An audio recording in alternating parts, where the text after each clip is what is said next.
Hi, I'm Andrew Deutz, Director of International Government Relations for the Nature Conservancy, coming to you from the climate change negotiations in beautiful tropical Cancun, Mexico.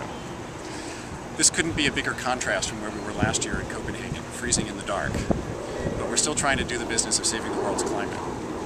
The logistics this year are a little bit different too and pose a different set of challenges. Last year we were in infamously long lines, standing in the freezing cold and in the dark, trying to get into the building.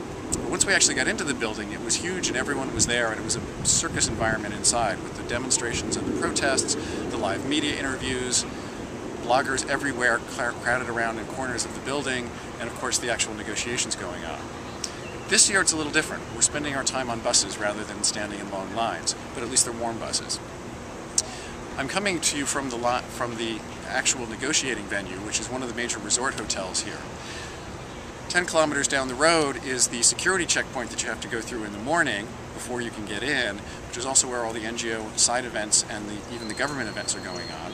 And then another 30 kilometers back in the other direction on the main strip of spring break fame is where all the resort hotels are that the delegates are staying in. So we're spending an awful lot of time getting around. Things are a little bit spread out. It's causing a little bit of frustration because it's hard to get back and forth to all the different activities that are going on.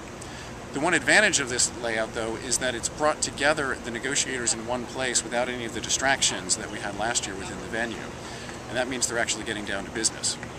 The Mexican government's been doing a really good job of managing the process, of keeping expectations in check, and of keeping things moving forward. If we just get the political will we need on a couple of key issues, we can still see how the final package might come together by the end of the week.